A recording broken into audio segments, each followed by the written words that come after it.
tem N histórias, gente. Aqui,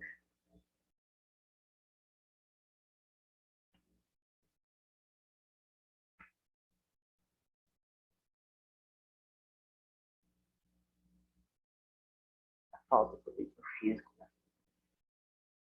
Mas assim, é bem melhor assim, para poder a gente dar as aulas, vai mostrando diretamente no computador. Também não abrir uma página que eu queria, vai dar certo. Bem, como nós temos hoje, o Brasil, a gente sabe que nem sempre foi assim. O Brasil passou por sucessivas ocupações, modificações, tá? Para que a gente chegue nessa nossa unidade para a formação das cidades e elas sejam no contexto, tá? De várias construções e desconstruções. Tá? Essa seção aqui, ela é uma seção dentro do nosso livro que já é repetido e de histórias que vocês com certeza já conhecem. Tá? Então não vou me demorar tanto nesses comentários. Tá? Vamos lá. Primeiro, os primeiros habitantes do Brasil, eles eram os indígenas. Então, eles tinham seu costume, tá? Num contexto de máxima preservação da natureza. Eles só retiravam da natureza aquilo que eles consumiam, tá? Então, eles não devastavam grandes áreas, eles não causavam extinção de espécies, tá? Vamos dizer, a ocupação mais pacífica com a natureza possível. Mas isso passou por modificações. Tá?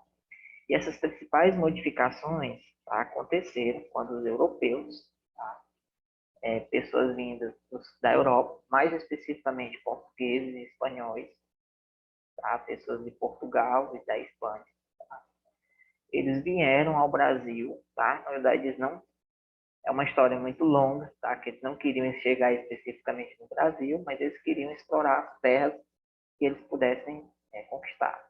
Chegaram no Brasil, encontraram nosso Brasil não chamava-se ainda Brasil. Eles começaram a colocar nomes, né? Achavam que inicialmente era uma ilha, né? Chamaram de Ilha de Vera Cruz. Depois eles perceberam que era uma extensão de terra bem maior. Depois chamaram Terra de Santa Cruz. E o Brasil foi mudando de nome, né? E aí os europeus chegaram aqui, já haviam os indígenas, e eles chegaram aqui para tornar o nosso país colônia de Portugal. Então eles chegaram aqui e perceberam que os indígenas trabalhavam apenas para o sustento, tá? E não se preocupava com lucro nem enriquecimento. Os indígenas não tinham essa preocupação e nem ainda hoje tem, tá? Principalmente os grupos indígenas que estão, que a gente chama de isolados. Esse contato dos portugueses aconteceram com alguns grupos indígenas, principalmente os grupos que a gente chama de grupos tupi, tá? Que tinham o tupi como língua predominante. E aqui eles perceberam, alguns europeus, quando chegaram, perceberam que as atividades eram bem distribuídas entre os índios homens e as índias mulheres. Tá? Os homens, por exemplo, caçavam e derrubavam árvores para abrir terrenos. As mulheres elas plantavam mandioca, milho, batata doce. Tá? E enquanto que a pesca e a coleta de frutos eram feitas por todos da aldeia. Tá? Eles moravam as moradias eram chamadas de malocas, tá? E eram organizadas de modo circular em torno de um pátio central. Isso aqui é no contexto indígena.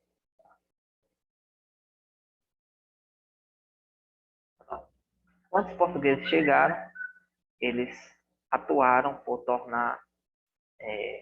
colonizar o nosso país. A estratégia dos portugueses foi colonizar o nosso país e levar para Portugal o máximo de riquezas que eles conseguissem explorar. Portugal passou a ser chamado de metrópole do nosso país e o nosso país passou a ser chamado de colônia. Os portugueses perceberam que a árvore que tinha muito comum aqui no nosso país chamava-se pau-brasil, tá? É dela que se origina o nome do nosso país. E a tinta era usada para atingir tecidos e tinha muito valor na Europa.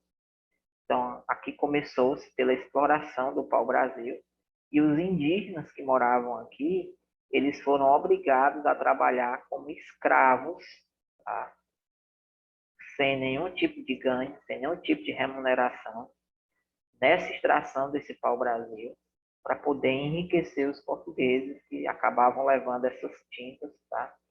Esse pau-brasil que era usado como para tingir tecidos na Europa. Depois percebeu-se que a madeira do pau-brasil também era uma madeira de uma qualidade razoável e isso intensificou ainda mais a exploração.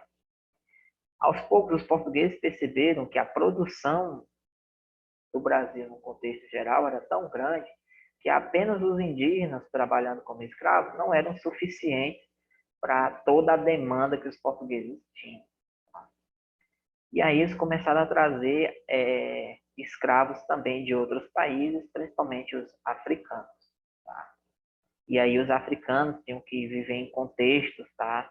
Aqui eles vindo em um navio que chamava navio negreiro, tá? Um navio que transportava esses negros vindos da África trabalhar aqui como escravos, tá? No que a gente chama de mão de obra, né? Força de trabalho, que no caso aqui é o trabalho escravo. Eles tinham que trabalhar 12 horas por dia, tá? Sem descanso, sem ter condição nenhuma de higiene.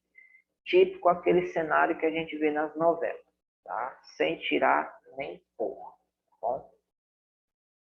Minha esposa comenta que meus vídeos são grandes, porque eu explico a mesma coisa várias vezes, tá? Eu peço desculpa, mas é a intenção de fato esclarecer os assuntos. Então, basicamente, a população brasileira ela iniciou com esses grupos, tá? Indígenas, que são os nossos habitantes naturais do nosso país, portugueses que vieram aqui e aqui eles exploraram, e é por isso que nós falamos a língua portuguesa, tá? Trazidas por eles. E são a base da identidade brasileira, junto com os negros. Tá? Vieram ao Brasil milhões de africanos que povoaram grande parte do território e estabeleceram relações sociais, culturais e econômicas que, junto com indígenas portugueses, constituem a base da identidade brasileira. Vamos lá. Basicamente, o Brasil é isso.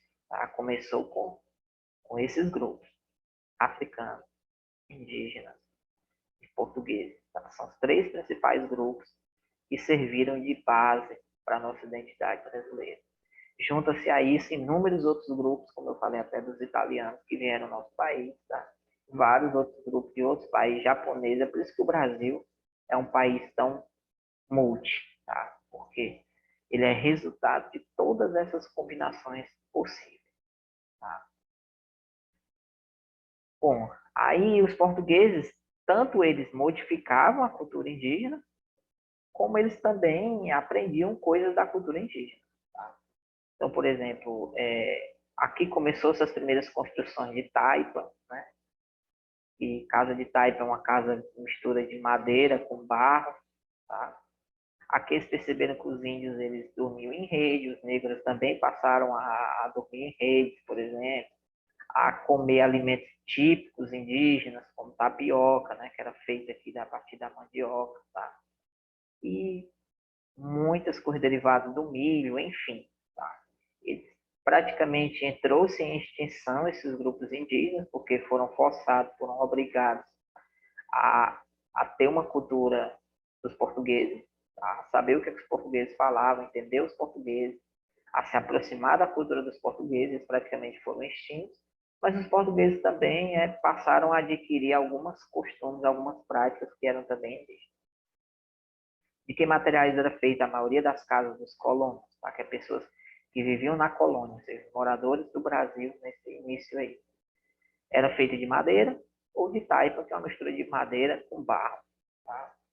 Inclusive, eu morei muitos anos na casa de taipa.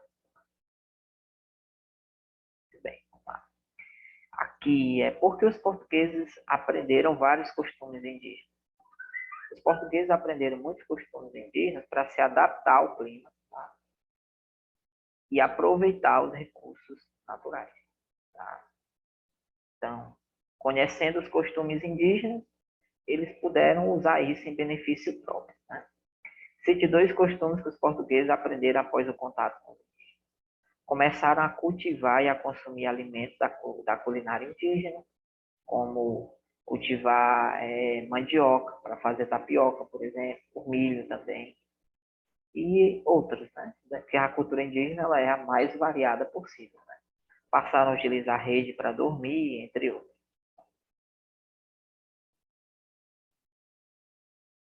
E vamos deixar para a próxima aula.